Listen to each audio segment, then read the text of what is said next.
सद्गुरु माऊली. गजानन महाराजांची आरती येते का तुम्हाला? निर्गुण ब्रह्म सनातन अव्यय अविनाशी, हे तू तत्व खरोखर निसंशय अससी. बरोबर आहे की नाही बाबा?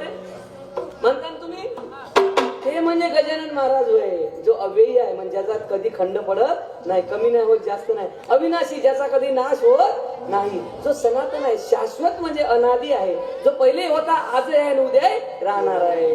आणि निर्गुण, ज्याच्यामध्ये कोणत्याही प्रकारचा गुण नाही, थंड नाही, गरम नाही, उष्ण नाही, थंड नाही, काहीच नाही, लाल नाही, पिवळा नाही, रंगहीन, गंधहीन असा प्रभू परमात्मा जो निराकार आहे, जो सर्व ठिकाणी भरला आहे.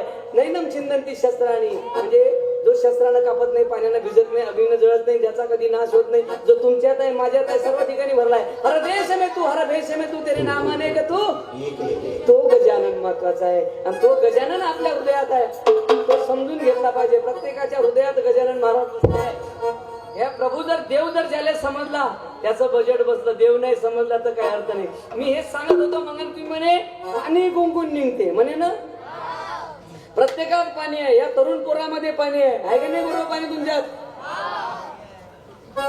कोण म्हणे आहे म्हणून? हे म्हातारे माणसं म्हणते नेहमी पोटेले, बापू असं काहीतरी करून दाखव, तिथं लात मारेन तिथं म्हणते ना. तुमच्यात काहीतरी पाणी असेल तेव्हाच म्हणते का नाही? म्हणते का नाही?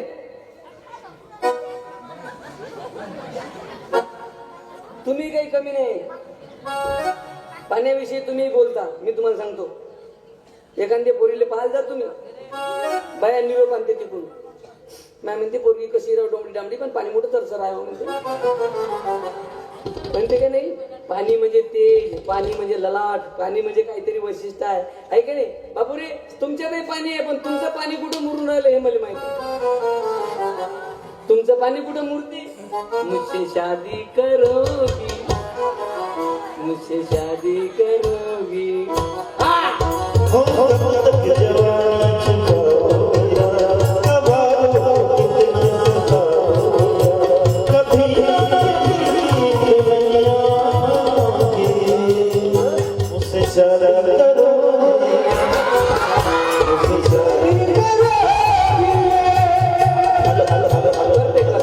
करते कला लोक करू, दात घासून राय फक्त तू. तुला सत्यानाश केल्यावर एक बायको पोसाची लायकी निर्माण करा, आणि मग बायकोच्या मागायला 25-30 वर्षाचे पोट्टे पडून आहे.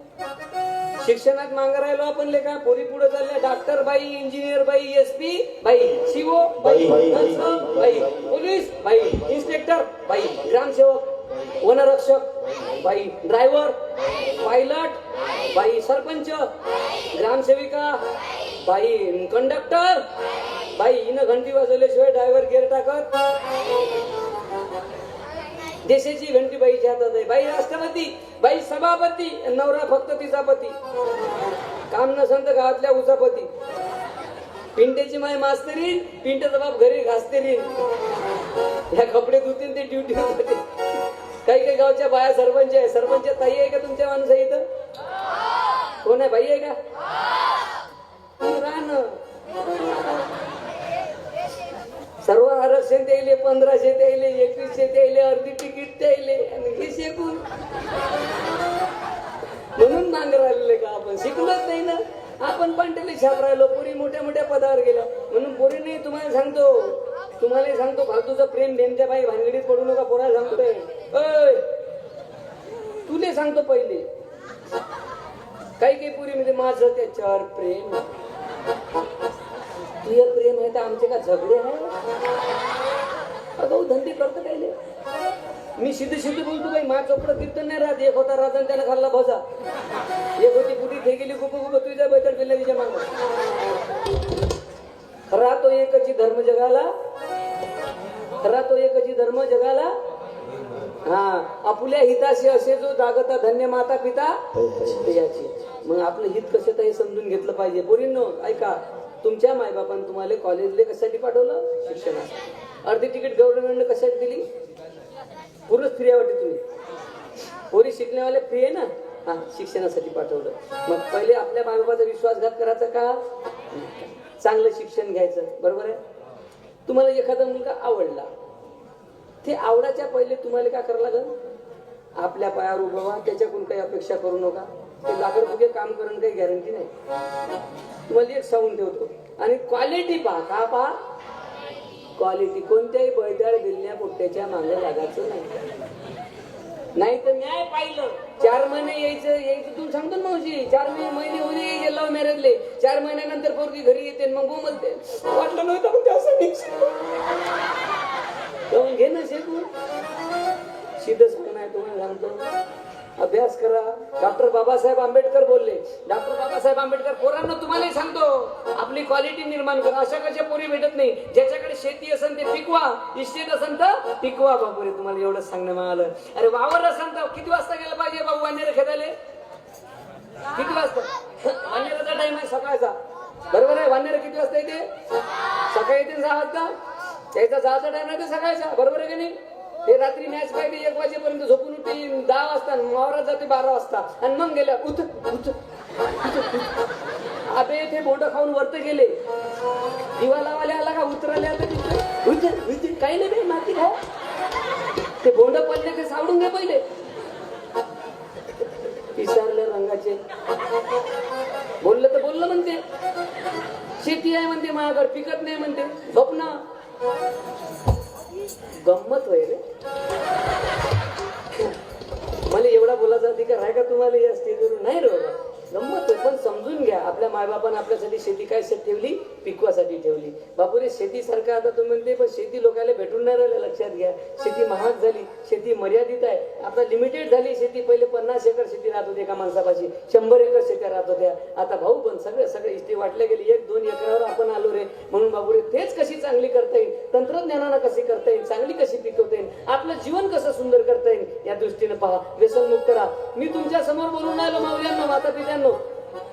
मी भजन गीतनं जास्त घेणार नाही. मी फक्त 15 मिनिटं बोलणार आहे, मग मी घरी जाणार आहे. मी सांगून ठेवतो तुम्हाला, परब्रह्म दत्तगीर महाराजांची शपथ खाऊन सांगतो, मी तुमच्या समोर जो बोलून राहिलो, मी कीर्तनकार नाही, बुवा नाही, पंडित नाही, विद्वान नाही, साधू नाही, महंत नाही, बाई नाही, माणूस नाही, कोणी नाही. तुम्ही म्हणा मग कोणतं जनावर? मी खरं सांगू, दत्तगीर महाराजांची शपथ खाऊन सांगतो, तुमच्या समोर हा बोलून राहिला कीर्तनकार नाही तर दारू विकणारा पोरगा आहे. दत्तगीर महाराजांची शपथ खोटी घेईन का मी? नाही. लक्षात घ्या पोरांनो, हा जो पोरगा बोलून राहिला ना, हा यानं दारू विकली आहे. या हाताने मी दारू विकली. माझे वडील आंधळे, आई माझे वडील आंधळे, दिसत नव्हतं. अपरिहार्य कारणास्तव दारू विकायला लागत होती माझ्या बाबाले. त्याही परिस्थितीमध्ये आम्हाला जगवलं त्यांनी. सांगत होते बाबूरे बाबासाहेब शिकले. डॉक्टर बाबासाहेब आंबेडकर शिक्षणाची सोय नव्हती, त्यांच्या घरी व्यवस्था नव्हती, पण ते शिकले. तू शिकलं पाहिजे म्हणून दादा वडील मेल्यानंतरही मी शिकत राहिलो. माझ्या गुरुजी लोकांना मला वर्गणी काढून शिकलं. मी MA BEd पर्यंत शिक्षण घेतलं. तुम्हाला वाटत असं असं 20 रुपये रोजाचा लाकड फुक्या कीर्तनकार. तर मी एज्युकेशन डिपार्टमेंटला विषय तज्ञ या पदावर नोकरी करतो. वर्धा जिल्हा परिषद पंचायत समिती सेलू, तिथे मी विषय तज्ञ या पदावर नोकरी करतो गेल्या 18 वर्षापासून. दिवसभर तिकडे उजीड पाडतो, रात्री इकडे उजीड पाडतो. हे कोणाची कृपा आहे? या साधू संत महापुरुषांची कृपा आहे. मने सांगा, जर मा बाप शिशीने इके, म्या जर डबकीने इकली असती येत असतो काय मी? येत असतो का रे?